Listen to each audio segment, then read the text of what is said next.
All right, so get this. We've got a whole stack of stuff about bank reconciliation. And it's not just like the theory and stuff. It's like we've got like real world examples, problems to solve. It's kind of like a financial detective novel. You know what I mean? Absolutely. Ready to put on your Sherlock Holmes hat and dive in with me? Absolutely. Let's do it.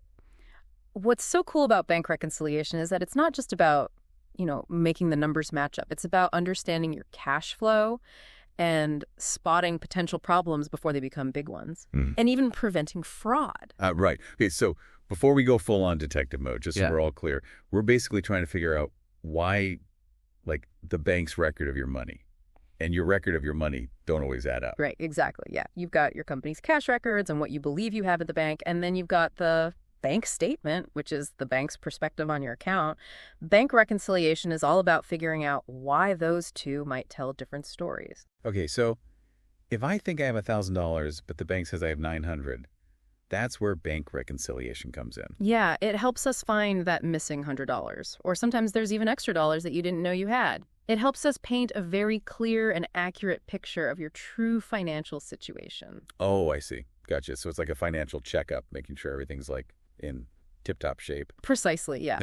And during this checkup, we often encounter a few usual suspects, like outstanding checks, deposits in transit, bank fees, and even interest earned. All of those can create discrepancies between your records and the bank's. Hold on. Outstanding checks, deposits in transit. Can we break those down a little bit? Of course. Imagine you write a check to someone, but they haven't cashed it yet. That's an outstanding check. It's deducted from your company's cash records, but hasn't yet been processed by the bank. So the bank statement won't reflect that check. So that's why my records might show less money than the bank in that case. Yeah. Precisely. Now, a deposit in transit is the opposite of that. So let's say you deposit a check on Friday afternoon, but the bank doesn't process it till Monday.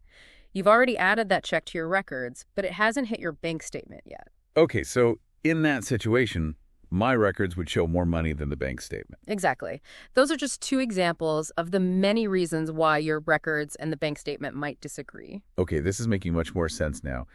So once we kind of identify these discrepancies, that's when we start, playing detective. Absolutely. We dig deeper using a bank reconciliation statement to analyze each transaction and adjust the balances until they match up perfectly. And that's where those real-world examples you mentioned come in handy. You mean those 4 bank reconciliation statement problems and solution examples that we have? Yes. Those sound pretty useful. They are incredibly insightful. Each one highlights a common problem scenario, walks us through the detective work, and shows exactly how to reconcile them, step by step. Okay. I'm ready to solve some mysteries. Let's start with the first case. What's the scenario? So in this first case, we've got a company called ABC Corp. Their cash book, which is their internal record, shows a balance of $2,210. But their bank statement says they only have $2,000. So our job is to figure out what's causing this $210 difference. Okay, a $210 discrepancy seems like a good place to start our financial detective work. What's our first clue? Well, right off the bat, we see a $500 check that ABC Corp deposited. But it hasn't been processed by the bank yet. So this is a classic deposit in transit situation. So that explains part of the difference then. ABC Corp thinks they have that $500, but the bank hasn't caught up yet. Exactly. Now let's dig a little deeper. And we also see a $60 charge for bank services that appears on the bank statement but hasn't been recorded in ABC Corp's cash book. Those pesky bank fees. Yeah. Always seem to sneak up on you. So that would make the bank balance even lower compared to their records, right? Exactly. Now here's where it gets interesting. We have $300 worth of checks that ABC Corp issued, but they haven't been cashed or deposited by the recipients yet. These are what we call outstanding checks. Okay, so those checks haven't been deducted from the bank's records yet. Yeah. Because they, haven't been presented for payment. But ABC Corp has already accounted for them in their cash book. I've got it. This is another key reason why the bank statement might show a higher balance than the company's records. So far, we've got the deposit in transit added to the cash book balance, and the bank charges and outstanding checks lowering the bank balance. Anything else contributing to this $210 discrepancy? One last piece of the puzzle. We see a $50 credit for interest earned on the bank statement. Looks like ABC Corp forgot to record this in their cash book. Oh, so they actually have a little more money than they thought. I'll take those kinds of discrepancies any day. All right, so we found all the missing pieces, but how do we bring it all together and make sure everything lines up? That's where the bank reconciliation statement comes in. It's a formal way of showing how we arrive at the adjusted correct balances. We start with both the bank statement balance and the cash book balance, and then we make adjustments based on the discrepancies that we found. Okay, so for ABC Corp, we'd start with their bank statement balance of $2,000, then add that $500 deposit in transit. And then we deduct the $300 in outstanding checks. And don't forget those $60 bank charges. So that gives us, let me grab my calculator, $2,140 on the bank side. What about the cash book side? We start with their cash book balance of $2,210, and then we add that $50 in interest they missed. That also brings us to $2,140. Amazing. We've reconciled the accounts. Everything matches up perfectly. I have to admit, I'm starting to enjoy this detective work. Ready to move on to the next case. Bring it on. Case number 2 also presents a situation where the cash book balance is higher than the bank balance, but with a different set of discrepancies. Okay, so we're dealing with JPN & Co. this time. Their bank statement shows $20,000. But their cash book says $22,210. That's a significant difference. What's going on here? First, we see 3 checks totaling $4,250 that were deposited on December 30th, but didn't make it onto the bank statement until January. Deposits in transit. Those late deposits always throw things off a bit. Exactly. Next, we have a check for $1,000 that JPN & Co. issued on December 31st, but it hasn't been processed by the bank yet. Another outstanding check. That makes the bank balance appear lower than it actually is. Now, for the interesting part, there's a $500 dividend from stocks that was credited directly to their bank account, but was completely missed in their cash book. Wait, so JPN & Co. is actually a bit richer than they thought. I like these kinds of discoveries. And there's more. They also received a $600 direct deposit from a customer that wasn't recorded in their cash book either. Wow, 2 instances of unrecorded income. This bank reconciliation is turning into a treasure hunt for JPN & Co. It really highlights the importance of thoroughly reviewing your bank statements, wouldn't you say? Yeah, definitely. And lastly, we have our old friend, the bank charges, this time totaling $60. Of course, these were only recorded by the bank. All right, we've got our list of discrepancies for JPN & Co. Deposits in transit, outstanding check, some unrecorded income, and the ever-present bank charges. Time to reconcile.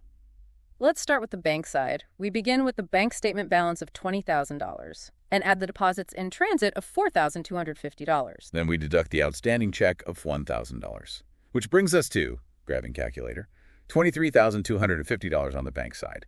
Now for the cash book side. We start with the cash book balance of $22,210, add the unrecorded dividend of $500, and then add the direct deposit of $600.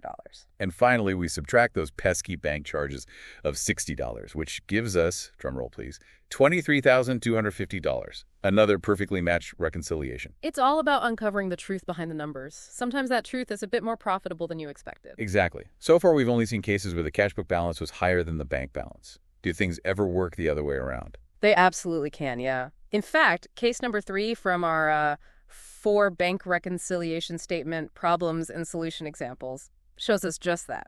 Oh, perfect. This time we're dealing with Marks & Co. And their bank statement shows a balance of $5,000, while their cash book balance is only $600 and $650. Wow. Okay. That's a pretty big gap. It is. And this case highlights how various factors can contribute to the bank balance being higher than the cash book. So first, let's look at those outstanding checks. It appears they issued 2 checks totaling $3,000 that haven't been cleared by the bank yet. Okay, so Marks & Co. has already, recorded those payments in their cash book. But the bank hasn't deducted them yet because the checks haven't been cashed. So that explains a good chunk of the difference, though. Right. Then we have a $200 payment for insurance premiums that was deducted directly from their bank account, but it seems they overlooked recording this expense in their cash book. So the records are off because they missed lugging that payment. Easy mistake to make, but it definitely impacts the overall picture. Yeah. What else is going on? Well, this next one is a bit of a head-scratcher. It seems a $1,000 check they issued was accidentally recorded twice in their cash book, but correctly recorded only once in the bank statement. Oh, wow. A classic double entry error. Happens to the best of us, but definitely throws off the numbers. It does, yeah. And this case wouldn't be complete without a banker, would it? Of course not. It appears a $500 payment was recorded twice in the bank system, but only once in Marks & Co.'s cash book. So the bank needs to fix their mistake, which will lower their recorded balance. I bet Marks & Co. is happy to spot that one. I'm sure.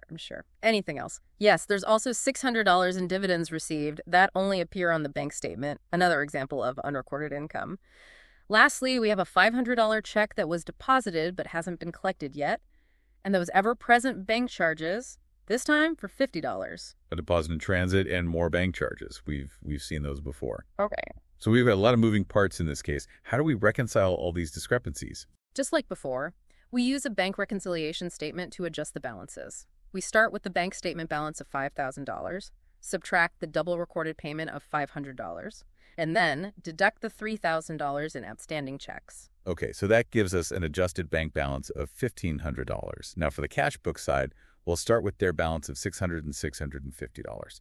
Deduct the $50 in bank charges, add the $600 in unrecorded dividends. And then because they recorded that outgoing check twice, we need to add back $1,000 to their cash book balance. And with that final adjustment, we arrive at a perfectly reconciled cash book balance of, drumroll please, $1,500.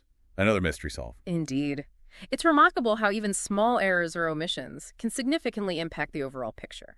This case truly highlights the importance of regular and meticulous bank reconciliation. Yeah, for sure. I'm feeling like a pro at this now. These examples have been incredibly helpful in understanding all the ins and outs of bank reconciliation. They provide a practical step-by-step approach to tackling real-world scenarios, don't they? Yeah, they really do. I think our listeners are going to walk away from this deep dive with a really solid understanding of how to do their own bank reconciliations. Absolutely, yeah. By carefully comparing your records with your bank statement and identifying those discrepancies, you can gain a much clearer and accurate view of your financial health. It's like putting together a financial puzzle. And the reward is peace of mind and a solid understanding of your money. And on that note, I think it's time to wrap up this deep dive into the world of bank reconciliation. Yeah, agreed. But before we go, I'd like to leave our listeners with a thought-provoking question. Given what we've explored today, what steps can you take to improve your bank reconciliation process? Remember, proactive financial management is key to making informed decisions and achieving your financial goals. Such a great point. A big thank you to our expert for guiding us through this fascinating deep dive. And to our listeners, keep exploring, keep learning, and keep those bank statements reconciled. Until next time, happy accounting.